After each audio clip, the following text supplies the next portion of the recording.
গভীর রাতে ঘুম থেকে উঠে আমি দাদার রুমের জানালা দিয়ে দেখতে পেলাম দাদা মার সাথে কেমন জানি অদ্ভুত আচরণ করছে। মায়ের সাথে দাদার এই রকম আচরণ দেখে আমার চোখ কপালে উঠে গেল।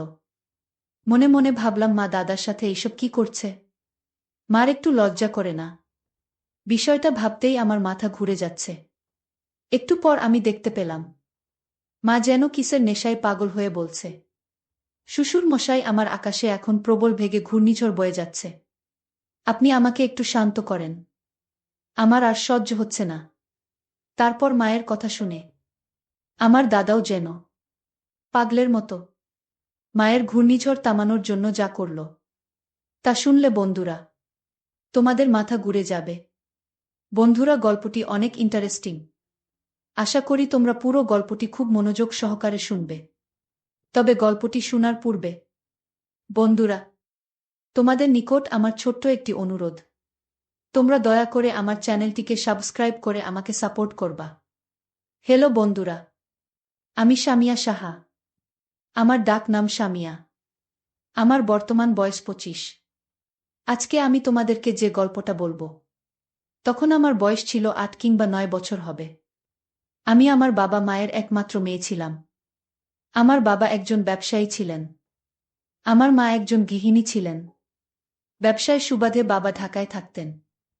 বাড়িতে থাকতাম আমি, আমার মা এবং আমার দাদা। আমার দাদার অন্য কোনো ছেলে ছিল না আমার বাবা ছাড়া। আমার দাদার বয়স প্রায় 55 থেকে 60 হবে। যদিও দাদার বয়স একটু বেশি, তারপরেও দাদাকে দেখে অনেক শক্তিশালী বলে মনে হতো। আমার বাবা ব্যবসার কাজে ব্যস্ত থাকত। প্রায় 2 থেকে 3 মাস পর পর বাড়ি আসত। মা আর আমি একসাথে থাকতাম। বাবা যখন বাড়িতে আসত, তখন আমি আমাদের বাড়ির গেস্ট রুমে থাকতাম। একা একা থাকতে আমার খুব ভয় করত। তারপরেও অনেক কষ্ট করে থাকতাম আর মনকে সান্ত্বনা দিতাম, এই বলে যে বাবা তো 2 দিন থেকেই চলে যাবে, তারপর তো আমি মায়ের কাছেই থাকব। এইভাবে বন্ধুরা, বাবা যখনই আসত, তখনই আমি গেস্ট রুমে রাতে থাকতাম আর বাবা মা একসাথে থাকত। আমাদের বাড়ির গেস্ট রুমটা ছিল আমার বাবা মায়ের রুমের পাশের রুম, আর দাদার রুমটা ছিল এর পরের রুমটা।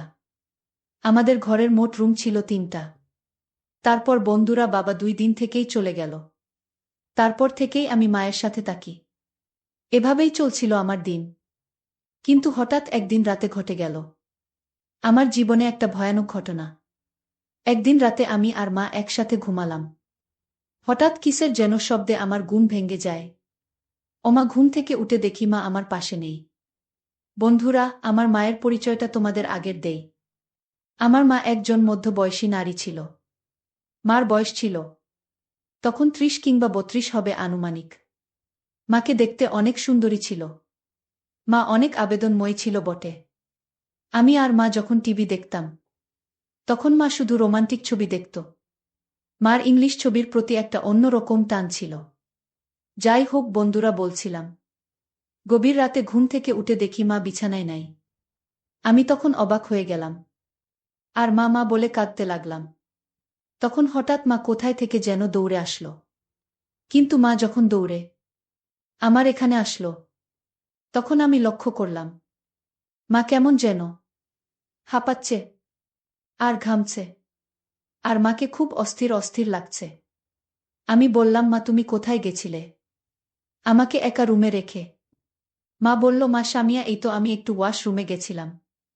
আমি বললাম, ও আচ্ছা মা, এরপর থেকে ওয়াশরুমে গেলে আমাকে নিয়ে যাবে। মা বলল, ঠিক আছে সামিয়া। তারপরের দিন আবার আমি আর মা একসাথে ঘুমালাম। কিন্তু রাত যখন গভীর হলো, তখন আবার আমার ঘুম ভেঙে যায়। কিন্তু ঘুম ভাঙার পর আমি আবার লক্ষ্য করলাম মা আমার পাশে নেই। সেদিনও আমি মাকে বললাম, মা তুমি আমাকে রেখে কোথায় গিয়েছিলে? তখন মা আমাকে বলল, মা সামিয়া, আমি ওয়াশরুমে গেছিলাম। তারপর আমি মাকে বললাম, তোমাকে না, আমি বললাম রাতে ওয়াশরুমে গেলে আমাকে নিয়ে যেতে। ও বন্ধুরা, তোমাদেরকে তো আরেকটা কথা বলা হয়নি। আমরা গ্রামে থাকতাম। ওয়াশরুমটা আমাদের মূল ঘরের বাইরে ছিল, অর্থাৎ আমাদের বাড়ির পিছনে ছিল। তো যাই হোক বন্ধুরা, তারপর আমি মাকে বললাম, তোমাকে না বলেছিলাম ওয়াশরুমে গেলে আমাকে নিয়ে যেতে? আমার কথা শুনে মা একেবারে চুপ হয়ে থাকত। পরের দিনও বন্ধুরা একই অবস্থা। তারপর মা যখন রুমে আসত, তখনই মাকে একেবারেই এলোমেলো অবস্থায় দেখা যেত। মাকে শত বলেও আমি কোনো কিছুই করতে পারি নাই। বন্ধুরা, তখন আমার বয়স ছিল মাত্র ৮ বছর। খুব একটা বেশি বুঝতামও না। তারপরও আমি চিন্তা করলাম, মা প্রতিদিন কোথায় যায়, কি করে? আমাকে বিষয়টা খুব ভালো করে জানতে হবে, বুঝতে হবে। আমি কোনো কিছু বললে মা কোনো উত্তর দেয় না কেন? বিষয়টা নিয়ে অনেক চিন্তায় পড়ে গেলাম আমি। মাঝে মাঝে মনে হয়েছিল আমি বাবার কাছে বিষয়টা শেয়ার করি। তারপর ভাবলাম, না, যদি বাবার কাছে শেয়ার করি তাহলে হয়তো মা আমাকে বকা দিবে। তাই চিন্তা করলাম, যেভাবে হোক আমাকে এর রহস্য খুঁজে বের করতে হবে। মা প্রতিদিন কোথায় যায়, কি করে, তা আমাকে জানতেই হবে। এভাবে প্রায় ১ মাসের মত আমি বিষয়টার সাথে লক্ষ্য করলাম, আর এর রহস্য খুঁজে বের করার জন্য চেষ্টা করলাম। কিন্তু আমি কোনোভাবেই এর রহস্য খুঁজে বের করতে পারছিলাম না। একদিন আমি চিন্তা করলাম, আজকে আর ঘুমাবো না। আজকে আমি ঘুমের ভান করে পড়ে থাকব।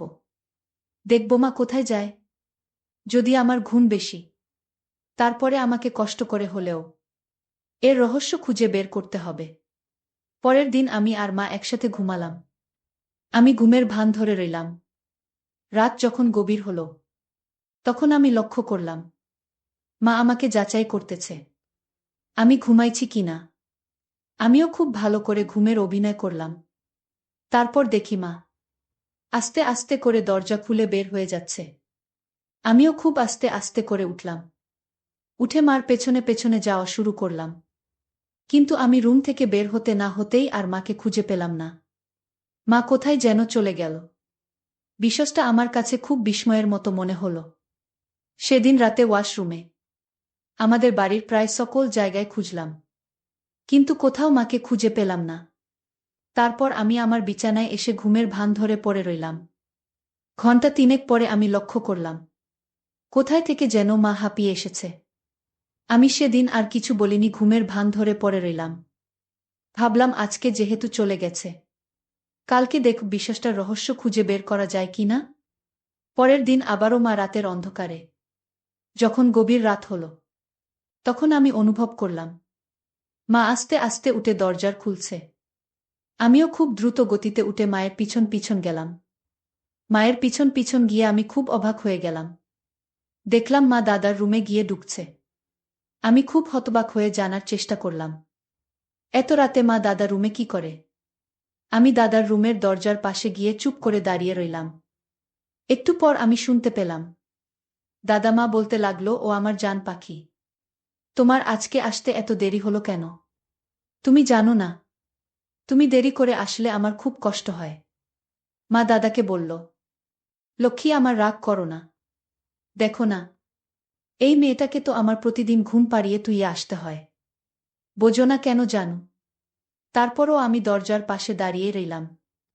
কিছুক্ষণ পর আমি বাহির থেকে অনুভব করলাম দাদা আর মা একসাথে শুয়ে কি যেন করছে। তার শব্দ পরিষ্কার আমার কানে ভেসে আসছে। শব্দটা কেমন যেন অদ্ভুত অদ্ভুত লাগছে। বন্ধুরা, তখন তো আমার বয়স কম ছিল, তাই শব্দের মর্মটাও বুঝতে পারি নাই। এখন বুঝতে পারছি এই শব্দের মর্মটা। শব্দটা দুটি প্রাণের অন্তিম মুহূর্তের অজানা সুখের। যাই হোক বন্ধুরা, সেদিন আমার মনে খুব কৌতূহল জেগেছিল যে আমার ৬০ বছর বয়সী দাদার সাথে আমার মা কি করে, তা আমাকে নিজের চোখে দেখতে হবে। তারপর বন্ধুরা অনেক চেষ্টা করছিলাম ভিতরে কি হয় জানার, কিন্তু কোনো উপায় পাচ্ছিলাম না। অবশেষে দাদার রুমের জানালার একপাশ দিয়ে দেখার একটু সুযোগ পেয়েছিলাম। দেখলাম মা দাদার সাথে কেমন যেন এক অদ্ভুত আচরণে মগ্ন। দাদাও মার সাথে কেমন যেন এক অদ্ভুত আচরণে মগ্ন। আমার কাছে মনে হয়েছিল তারা যেন কোনো এক সুখের আশায় অজানা কোনো রাজ্যে ভিন্ন রকম শান্তির খুঁজে ভাসছে। একটু পর আমি দেখতে পেলাম মা যেন কিসের নেশায় পাগল হয়ে বলছে, শ্বশুর মশাই, আমার আকাশে এখন প্রবল বেগে ঘূর্ণিঝড় বয়ে যাচ্ছে। আপনি আমাকে একটু শান্তি করেন। আর সহনীয় হচ্ছে না। তারপর মায়ের কথা শুনে আমার দাদাও যেন পাগলের মতো মায়ের ঘূর্ণিঝড় থামানোর চেষ্টা করছে। আর এদিকে মা ঘেমে একেবারে ছানা বড়া হয়ে গেছে। আর অপর দিকে দাদা মার ঘূর্ণিঝড় থামানোর জন্য প্রাণপণে চেষ্টা করে যাচ্ছে। দাদা এবং মায়ের এই রকম অবস্থা দেখে আমার কাছ মনে হয়েছিল যেন আমার পায়ের নিচ থেকে মাটি সরে যাওয়ার অবস্থা হলো। ঘটনাটা দেখার পর আমি কাঁদতে কাঁদতে আমার রুমে চলে আসি। কিন্তু আমার গায়ে যেন কেমন এক অনুভূতি হতে শুরু করল। আর আমার মনটা খুবই খারাপ হয়ে গিয়েছিল। তারপর কিছুক্ষণ কাঁদতে কাঁদতে আমি ঘুমিয়ে যাই। বন্ধুরা, মায়ের এমন অপ্রত্যাশিত অবস্থা দেখে আমার মনের ভিতর রক্তকরণ হচ্ছিল। তারপরেও মায়ের ভুল ধরতে নেই, কারণ মা তো মাই। মায়ের কোনো তুলনা এই জগতে হয় না। মা শত ভুল করলেও এই সমাজে, এই গুণে ধরা সমাজে এর কোনো বিচার নেই। আমার গল্পটি বন্ধুরা হয়তো তোমরা একটি বানোয়াট গল্প মনে করতে পারো, কিন্তু পৃথিবীতে এমন কিছু ঘটনা ঘটে যা সাধারণত মানুষ কখনো বিশ্বাসই করতে চায় না। আমার ঘটনাটিও ঠিক সেই রকম ঘটনার মধ্যে একটি, যার রহস্য কোনোদিন কোনো মানুষ বের করতে পারবে না। এই অযাচিত নিষিদ্ধ লীলা, এরকম ধরনের অপ্রত্যাশিত ঘটনা যুগ যুগ ধরে হাজার হাজার ঘটে আসছে, যার সীমাবদ্ধতা শুধু অন্ধকারে ঢেকে থাকে। বন্ধুরা, আজকে এই পর্যন্তই। আবারও আসবো তোমাদের মধ্যে নতুন কোনো ভিডিও নিয়ে। ভিডিওটি যদি তোমাদের ভালো লাগে তাহলে একটি লাইক দাও। প্রতিদিন আমি তোমাদেরকে একটা করে নতুন গল্প উপহার দিব। তাই তোমাদেরকে অনুরোধ করে বলছি, তোমরা যদি এই রকম ধরনের ইন্টারেস্টিং গল্প পেতে চাও তাহলে দয়া করে আমার চ্যানেলটি সাবস্ক্রাইব করো। পরিশেষে তোমাদের সকলের সুস্বাস্থ্য কামনা করি। ভিডিওটি দেখার জন্য তোমাদের সকলকে অসংখ্য ধন্যবাদ।